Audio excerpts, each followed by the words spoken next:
passar a responsabilidade do que não está acontecendo na escola para a família.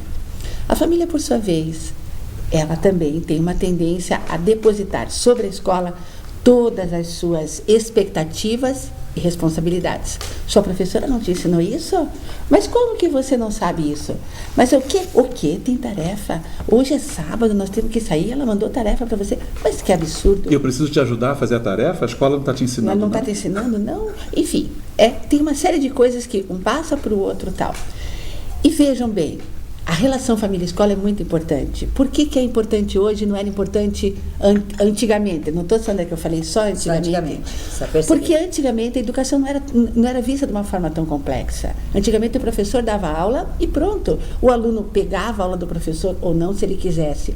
Hoje em dia não, o compromisso do professor está maior, a sociedade está mais complexa, nós temos muito mais instrumentos sociais e, obviamente, uma responsabilidade maior sobre esse sujeito que aprende. Então, família e escola são instituições parceiras. Por que elas são parceiras? Porque o que uma família tem de fazer, ela precisa fazer e não adianta ela terceirizar. Ela necessita fazer. A escola, por mais competente que ela seja, Júlio, ela não compete a ela fazer o que a família faz, porque ela não vai conseguir. Tem coisas que ela não vai conseguir. Mas não são duas instituições de dificuldade, a família e a escola? E o que a escola faz, a família não vai conseguir fazer. Por quê? Porque não compete à família. O que a gente tem visto? Pais tentando ajudar seus filhos a entender o que não foi entendido na escola. Escolas se queixando de que o aluno não aprendeu porque o pai viaja muito, porque a mãe e tal.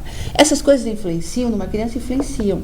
Mas se a gente pensar o tempo que um aluno passa na escola, nós vamos entender que é um tempo suficiente para que haja vínculo, para que esse aluno, apesar da sua família, ou tendo essa família, ele pode sim aprender na escola.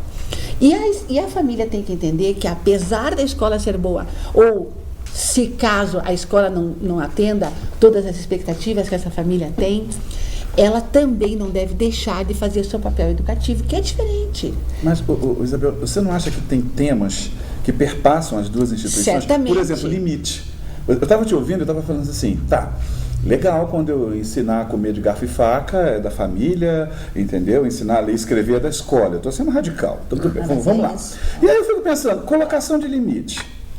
É da família e da escola. E são muito diferentes. Uma coisa é você respeitar pai e mãe, uma coisa é você organizar seu quarto, uma coisa é você saber que tem que fazer a sua lição, que é sua tarefa, que é seu compromisso com a escola. A outra coisa é você respeitar o professor, é você respeitar o seu colega e tal. Está no mesmo valor? Está. Se a família ensinar, se a família ensinar a respeitar o avô, seu avô chegou, meu querido, cumprimente seu avô. Se a escola disser assim, meu querido, eu sou sua professora, eu estou aqui tentando te ajudar, então, ele vai respeitar. Agora, a escola não vai conseguir fazer com que essa criança respeite o ser humano se o pai não igualmente trouxer isso. E vice-versa. O que a gente tem visto, Júlio, e você sabe que eu trabalho bastante com esse tema limites, é que a escola espera que o professor ensine ele não apenas a respeitar o outro ser humano, mas a respeitá-lo também. Não raro uma mãe, e isso as professoras sabem, vocês devem aí estar se cutucando e conversando sobre isso. Quantos pais chegam na escola e dizem assim para vocês, professora, ele não estuda em casa. Ele não faz a lição. O que eu posso fazer? Ou então, ele não me obedece. Crianças menores, as professoras de crianças menores sabem que muitos pais chegam e se queixam para a professora que a criança não come verdura quando ela fica o dia inteiro na escola, que a criança não obedece. Então, nós precisamos entender o seguinte, eu preciso fazer o meu papel de professora. Quando a família entrega o seu filho, entrega o seu filho. Mas eu, como professor, pego o meu aluno. Ele é meu. E por ser meu, eu tenho responsabilidades com ele. Com a aprendizagem, com o estado emocional dessa criança, com todo ele inteiro, ele não vem dividido. Enquanto aluno, ele é teu. Mas mãe, ele continua sendo seu filho. Eu tenho uma colocação assim, bem pedagógica, assim, pensando em Freinet, Macarena, quer dizer, qual é a ideia desses caras que começaram a renovar a escola já há mais de 100 anos e que são cada vez mais atuais, na minha opinião? com essa multiplicação, né? Porque o modelo de família mudou. Você tem famílias só com a mãe, só com o pai, com as duas mães. Com a avó, dirigida pela avó. Mil modelos, né? Multiplicou os modelos e a escola é um lugar só. Então, a ideia, se o mundo não está criando mais regras claras, a escola, além de fazer tudo o que ela faz, tem que ser um lugar onde as crianças aprendem a discutir, a criar e a recriar regras. Que no fundo era o Piaget já dizia isso.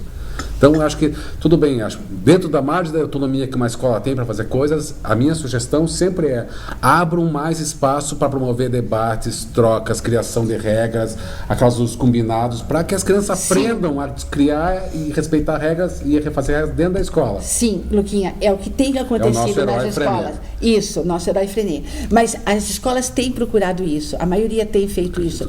Mas tem de fazer na pontuação o seguinte: família, eu estou te ajudando a ser família.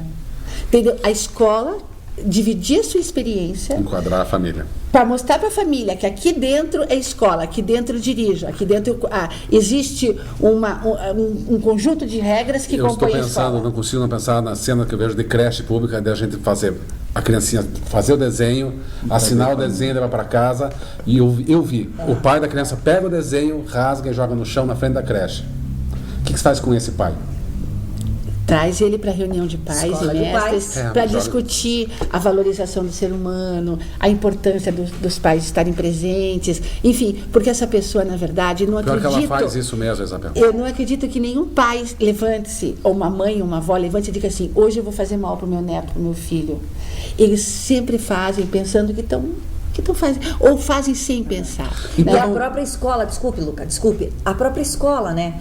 Eu acho que enquanto a escola não significa para o pai o que é aquele desenho. Isso. Entende? A escola tem que ensinar esse pai. Os valores da escola, né? E os valores da família. Isso, ensinar esse pai. Olha, quando ele faz isso, a gente está trabalhando isso, e o que ele quer fazer é isso. Então, essa escola também buscar é uma o diálogo com os pais. Eu tenho visto exemplos fantásticos, Sandra, Júlia e Luca, de escolas que se colocaram como escola para a comunidade. E essa pontuação, assim, de mostrar e de ajudar a família a ser família, é muito bacana. Mas nós temos uma outra coisa a pensar. E agora, Sandra, é com você mesmo que eu quero te fazer uma pergunta assim. Porque nós estamos falando da família ser família, e a escola tem ajudado muito a família a ser família. Mas e a escola? Qual é o papel da escola, né, nesse mundo? Porque nós não podemos, porque a família não está funcionando, deixar de funcionar para fazer o papel da família, tá? Então, a escola tem um papel social, ser escola, de provocar aprendizagens, de ensinar. E daí, Sandra, como é que fica esse número significativo de alunos que têm avançado na sua escolaridade sem ter os instrumentos necessários para isso? Ou seja, crianças que estão na 4ª série, na 5ª série e não sabem ler e escrever, que não são leitoras, enfim. Como é que você vai colocar isso para nós, Sandra?